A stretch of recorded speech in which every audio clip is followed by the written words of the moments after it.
La mer a toujours été pour moi un espace, oui, vraiment un espace de travail en fait.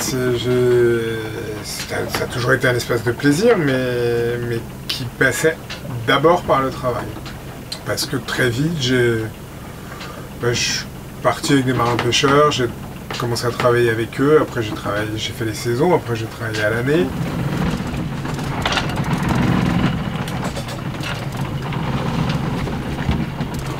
Un thon.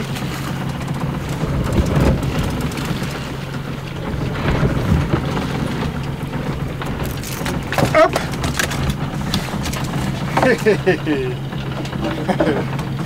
Et voilà, le déjeuner.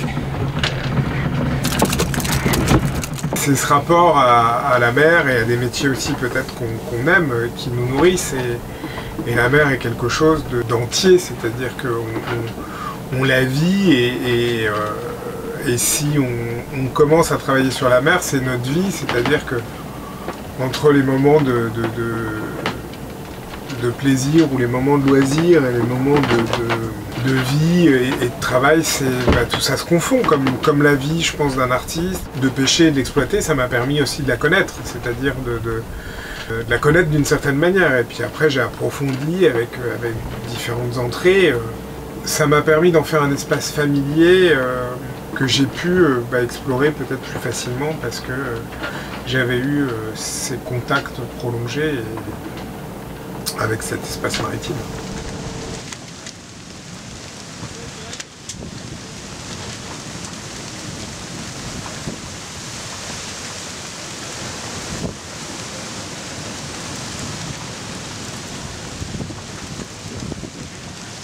J'ai découvert l'existence des récifs artificiels en 2008. Se dire on va faire un projet sur les récifs artificiels, comme ça peut paraître simple, mais c'était quand même quelque chose d'assez complexe à plusieurs niveaux, parce qu'il fallait, pour faire un travail de sculpture, il fallait que je puisse faire un travail de recherche déjà assez conséquent pour pouvoir trouver de la documentation sur les récifs existants.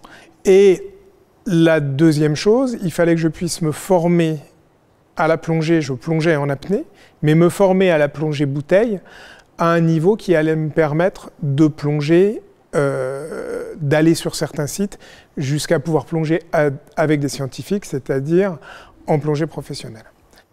La première chose, c'était arriver à révéler cet environnement. Et je pense que c'est aussi une chose qui m'intéresse beaucoup, je dirais, dans la sculpture aujourd'hui, c'est est-ce qu'on a toujours besoin d'aller faire une forme, d'aller fabriquer une forme, d'aller mettre en jeu de la matière? Est-ce que parfois aller révéler une forme, aller chercher, même sur le travail que je fais actuellement sur les paysages dans les calanques, pour moi il y a des sculptures partout dans le paysage. Est-ce que la sculpture est systématiquement quelque chose qu'on va fabriquer? Est-ce que parfois ça n'est pas quelque chose qui existe, qu'on va trouver, qu'on va révéler, qu'on va montrer? Je compare les récifs souvent à des ruines inversées. C'est-à-dire qu'une ruine est un bâtiment qui va se déliter petit à petit et qui va être envahi par la nature, alors que là, on va construire pour que la nature s'empare de cette structure.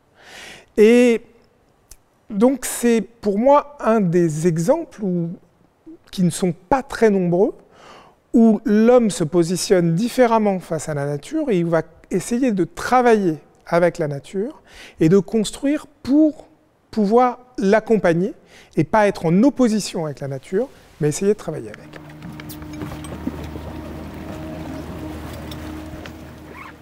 De découvrir ces constructions immergées m'a permis de me dire, je me donne les moyens d'aller travailler à cet endroit-là, pas juste d'être un promeneur sous-marin, mais à un moment donné de me dire, je vais travailler sur cet environnement. Et de travailler sur les récifs m'a amené naturellement à travailler progressivement sur les habitats naturels. Et donc à prendre en considération le fond, on va dire le sable, le sous-sol, ce qui va vivre à l'intérieur, les roches, les algues, les coraux, tout ce qui va être structurant, et l'habitat principal qu'est la masse d'eau.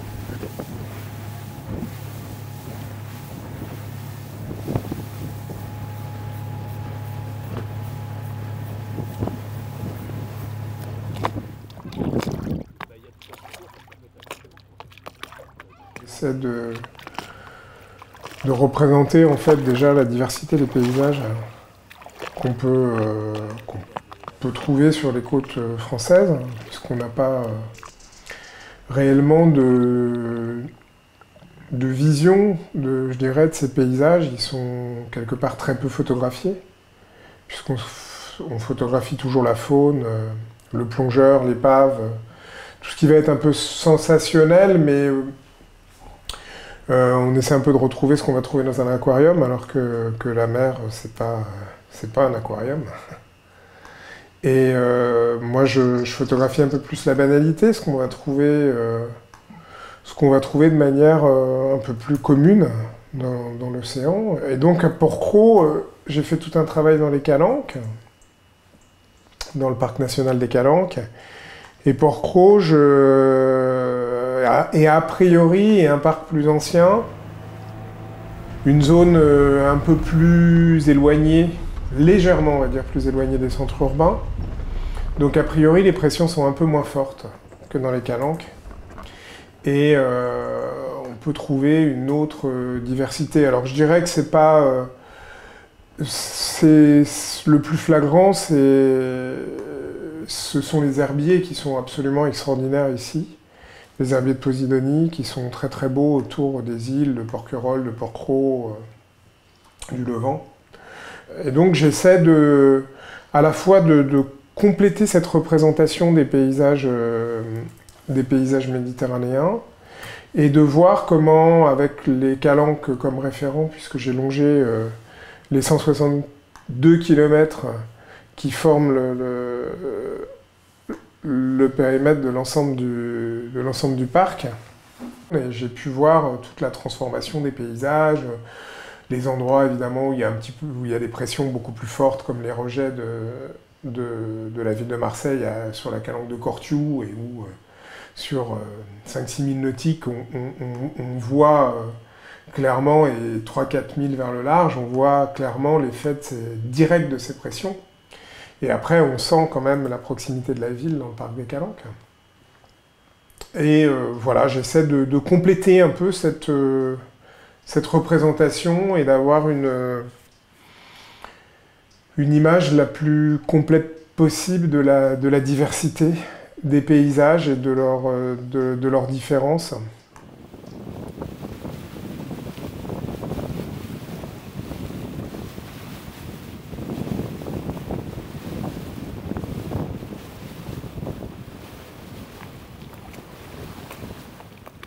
C'est pouvoir montrer ce qu'on peut voir sous la surface et les paysages qui s'y trouvent, depuis un paysage complètement abstrait comme simplement la couleur de l'eau, jusqu'à des paysages qui se dessinent et qui vont nous rappeler parfois des paysages terrestres ou des paysages un peu, on va dire, indéfinis. On ne sait pas où on est, on pourrait parfois être sur Terre, parfois sur une autre planète, on a aussi un ciel qui est un peu bizarre. Et justement, j'utilise le noir et blanc pour qu'on puisse un peu rentrer un peu plus facilement dans ces paysages et qu'on ne soit pas ni dans un exotisme, ni dans un milieu qui nous serait totalement étranger. Quand je prends des photos des grands paysages en noir et blanc, évidemment, je peux penser aux pionniers de la photographie qui ont travaillé dans des parcs nationaux, par exemple, aux États-Unis, au 19e, et qui ont photographié des grands espaces. Donc on peut penser à plein de photographes. Ensuite, il y a les photographes évidemment de la Grande Dépression. Sur le côté, je dirais qu'il y a à la fois ce côté sublime et merveilleux de la découverte de ces espaces et tout le merveilleux, parce que quand je photographie ces espaces, c'est évidemment c'est magnifique, sous l'eau c'est très beau, mais il y a aussi ce côté dramatique je dirais, qu'on peut trouver dans les photographes, chez les photographes de la Grande Dépression, où on va trouver ça parfois dans des environnements urbains, même dans des portraits de personnes. On va avoir une lecture d'une situation un peu dramatique. Là, c'est plus dans le paysage. C'est-à-dire comment ce paysage, en fonction des endroits, va nous donner parfois une lecture, effectivement, qui n'est pas forcément toujours réjouissante de l'environnement.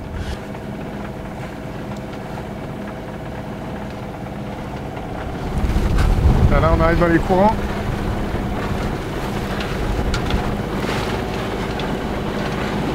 Il y a 4 nœuds, il y a 5 nœuds de courant. On va peut-être abattre, non? Je voudrais essayer de plonger sur un site qui s'appelle Erlanning, qui est un site mégalithique où il y a 2 cercles de pierre, un semi-immergé et un totalement immergé. Et c'est un témoin de la montée des eaux au cours des millénaires. À 1 mètre de montée des eaux par millénaire. Et donc ces 2 cercles étaient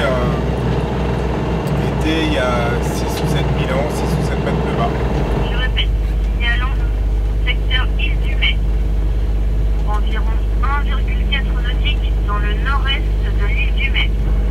Une assistance remorquage est demandée par le navire Towib, longueur 5 mètres, 3 personnes à bord, en avarie moteur afin de rejoindre le port de Piriac. Il est demandé à tous les navires susceptibles d'assister le navire Towib de prendre contact avec le Cross-Hotel sur le canal VHF à 13h30 temps universel ici le Cross-Hotel terminé.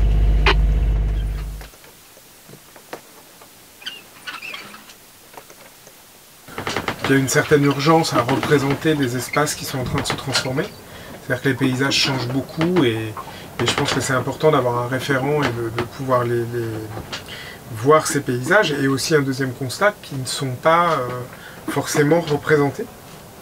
C'est-à-dire qu'on montre beaucoup de choses sous l'eau, mais on est quand même très proche de la photo animalière ou de la photo sportive pour des apnéistes ou même des plongeurs bouteilles qui vont être en permanence présents dans les images. Et le paysage n'est pas un sujet, donc on ne montre pas ces paysages seuls. Et donc ça me paraissait très très important de pouvoir les montrer tout simplement et de montrer les paysages de nos côtes, des paysages que les gens ne voient pas forcément et paradoxalement ils ont une meilleure connaissance parfois des fonds tropicaux que des fonds d'un territoire proche.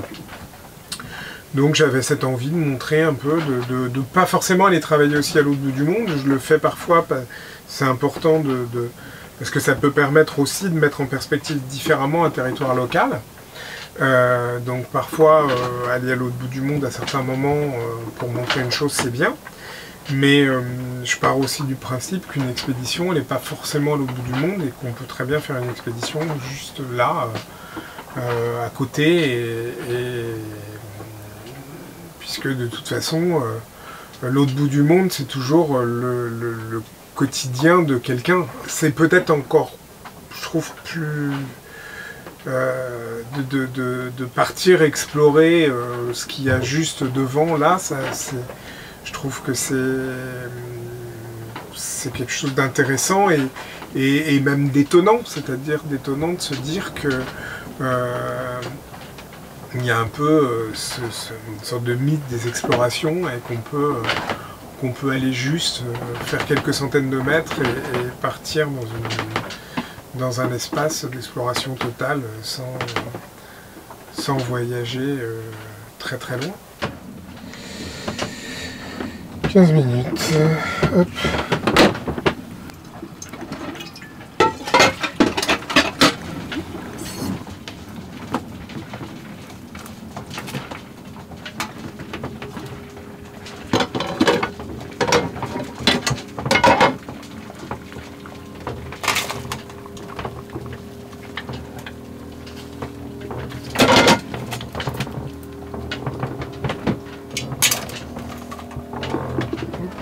Il y a tout un héritage artistique qui fait que je vais regarder les choses différemment. C'est-à-dire que, par exemple, je me suis toujours intéressé au monochrome, à la peinture monochrome, aux installations immersives, qui nous permettent de plonger dans la couleur comme on peut le faire quand on plonge dans l'océan. C'est-à-dire, il y a des artistes, je pense à Veronica Jensen, à James Turrell, qui sont des artistes qui vont travailler, par exemple, avec la couleur et nous plonger dans la couleur. Mais quand on rentre dans l'océan, on a ce même type de sensation et de rapport à l'espace. Mais c'est pas une installation d'art contemporain, c'est juste un monde en soi. Et donc c'est vrai que ces représentations, sans cette culture artistique, je dirais, je n'aurais peut-être pas regardé les choses de cette manière-là. Donc c'est comme toujours, hein, les artistes travaillent avec un héritage, et cet héritage leur permet de regarder le monde et de le lire et de le montrer différemment. Donc je pense que c'est un petit peu ça qui m'a amené à travailler sur ces images monochromes dans les masses d'eau et sur maintenant des systèmes assez complexes de prise de vue qui permettent vraiment d'avoir des coupes dans la masse d'eau par système de grilles et d'avoir les dégradés qu'on trouve à la fois avec la lumière et à la fois avec la couleur. Putain, ça pèse 25 ou 30 kilos ce truc.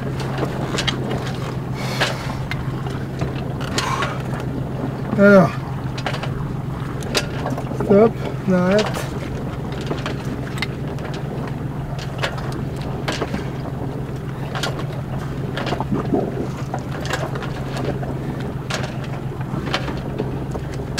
Les caissons.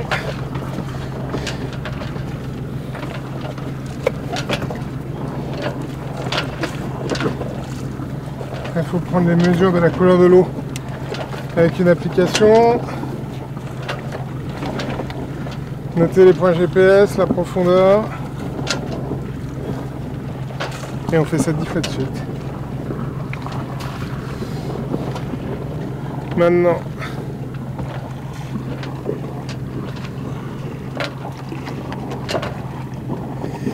l'application couleur de l'eau qui a été développée par les scientifiques, collect data,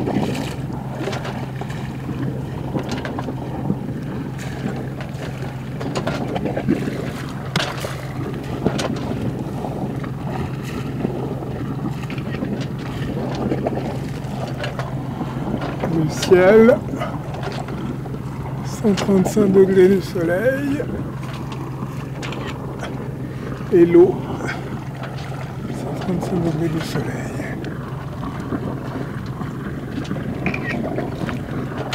Voilà.